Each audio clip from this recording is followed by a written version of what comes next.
to a case that we have featured several times on Crimewatch over the years.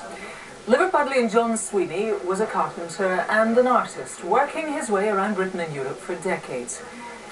But take a closer look at his paintings, which reveal a shocking truth that he was also a deranged killer who murdered at least 2 of his girlfriends before dismembering their bodies. He likes to have power and control over women, and the ultimate form of power and control is to take their lives. All of the artworks and poetry that he did, everything seemed to center around knives and axes.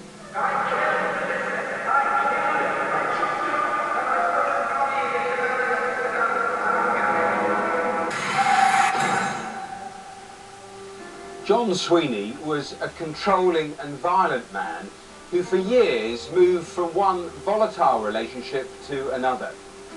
He murdered and mutilated women in more than one country, dumping their bodies in canals. And for years he got away with it, with only his lurid artwork providing a true picture of his terrible crimes.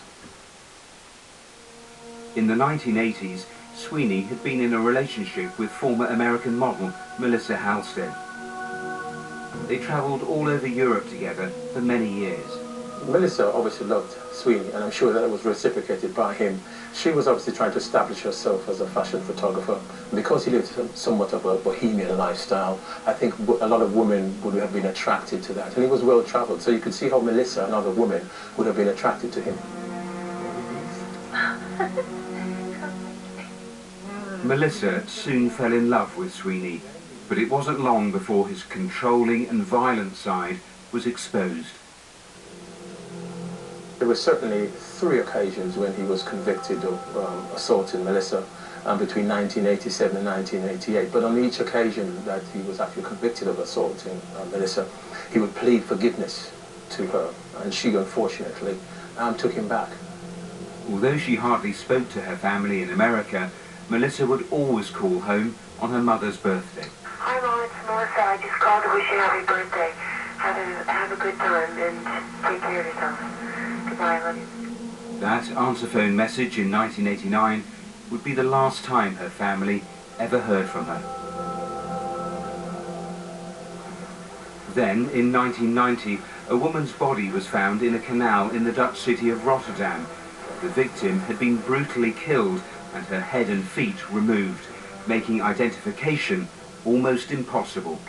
Well, the Dutch had obviously started an investigation, having found those remains in 1990 in Rotterdam, and it was as a result of inquiries that they did trawling through missing persons inquiries. Their investigation really came to a halt, and within a couple of months of that investigation starting up, it was wound down and it was concluded because they didn't have any lines of inquiry. By then, the one man who did know the identity of the victim had moved back to London. Sweeney had begun a new relationship with an Australian nurse, Delia Balmer. And once again, he soon became violent. What's your problem, eh? Delia, yet again, was I would have described as a vulnerable individual. He had actually attacked her in her home. You women just lie all the time. I'm sick of it. Do you hear me? I'm sick of it. And at the time, he had actually threatened to kill her, and it was only through her screams that a neighbour heard and came to her assistance. He's upstairs. He's trying to kill me. Following the attack on Delia, they found a hold doll that contained a tarpaulin, a knife, and ropes and other items. Although Sweeney was arrested for the attack on Delia, he was released on bail. Free again, he hunted her down. You didn't expect to see me, did you, girl? You didn't expect to see me. The frenzied attack with an axe almost killed her. She was only saved by a neighbour who fought off Sweeney with a baseball bat. Knowing the game was up, he went on the run. He had actually inflicted that much injuries on her, where she had the tips of her fingers removed. She had a punctured lung and other severe injuries, and it's only luck, I believe, why she wasn't killed. And I'm sure if she was, she would have been another victim, for a better word. Delia basically told us that he had confessed to her that he had killed an American girlfriend of his by the name of Melissa, and that he had disposed of the remains sometime back in the early 90s. Sweeney, still wanted for the brutal attack on Delia Barmer, had by 2001 been on the run for 8 years. But it was then that two boys fishing on the Regent's Canal in London made a gruesome new discovery. It was another body which, just like the one found in Rotterdam, had its head, arms and legs severed. A hastily erected tarpaulin marks the site on the towpath where police first identified some form of human remains. The victim was Paula Fields, a mother of 3, originally from Liverpool. From an early stage, we were reasonably confident that we had the prime suspect for that inquiry, and that individual was John Sweeney, because we knew that they both came from Liverpool. They had a relationship, to the best of our understanding. You're lying to me, Paula. I know you're lying to me. But they had chaotic lifestyles, and ultimately I think Sweeney took the view that she was more a nuisance than a friend to him. A few months after the discovery of Paula's body, Sweeney's 8 years on the run finally came to an end. He was arrested at a South London building site, and his violent and murderous past was soon unravelled by detectives.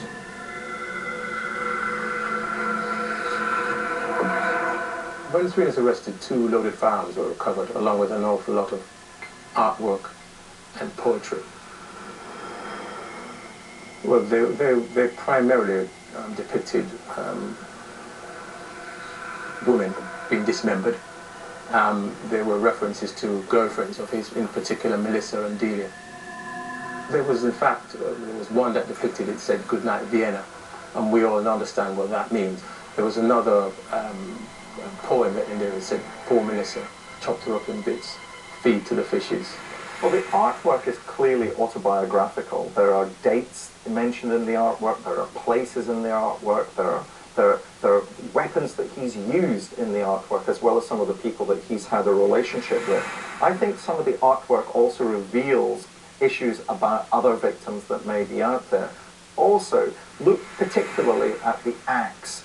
He draws axes repeatedly in his artwork. The axe is always red as well. I think there is some significance about his constantly using axes on knives rather than guns that he would have access to. Literally, the victim would be touched by him holding the axe. The victim would see the axe. The victim would be terrorized by that. At around this time, Dutch police reopened the case of the body found in Rotterdam as part of a wider review of unsolved murders. When they tested against Melissa's DNA, it was a perfect match. Officers were now convinced Sweeney had to be responsible for killing both Melissa and Paula. Well, when you looked at the circumstances surrounding Melissa being found, and we were obviously then aware that Paula Fields, who was also in a relationship with him, we asked ourselves a simple question: what are the chances of him having 2 girlfriends who were by accident are killed by someone else? And when you put together the artwork and the poetry that we had, our conclusion was that he was obviously the prime suspect. We found torsos, but we've not found the heads, the hands, the feet in some occasions. So clearly those body parts held a greater psychological significance for Sweeney. He very carefully disposed of those body parts so that they wouldn't be found. It's a way of expressing his dominance, his control, his power over those victims, even though they're dead. Despite the circumstantial evidence of Sweeney having close relationships with both women and the lurid artwork hinting at their murders, Sweeney denied everything. No comment. During the trial, the court was shown some of his macabre artwork. The prosecution were convinced it revealed Sweeney's true state of mind and exposed his demonic thirst for violence. It worked. The jury found him guilty of killing both Melissa and Paula. He will never be released. It was a challenging investigation when you consider that we didn't have the proverbial smoking gun in terms of forensic opportunities. We didn't have any direct admissions made by him. But when you put together the documentary artwork and poetry that he had done, you could say in essence that that was a confession, and that ultimately resulted in him being convicted. Very disturbing, Matthew. He'll never be released. Yes, he was given a whole life sentence. The judge said the murders, the mutilation, the fact that many of the body parts have never been recovered, all added greatly to the distress of the families. He'll never get out. Sweeney will die in prison. I remember the night that the Dutch detectives came here to appeal. Yeah, they came here. The next day, Scotland Yard detectives went there to do an appeal. Despite the murders being in different countries, they opted, in the end, for one trial. That was quite unusual. Prosecutors used a law from 1861, Section 9 of the Offences Against the Persons Act, which allows the UK national to be put on trial in this country for any murder anywhere in the world. Now that was crucial because they could say to the jury, what are the chances of someone's partner being murdered and then dismembered? And with Sweeney, it happened twice. And what you say twice, what about other victims? Well, they're still trying to trace women from Sweeney's past. He's actually boasted of killing others. Criminal psychologists, the police think it's highly likely. Okay, thank you, Matthew.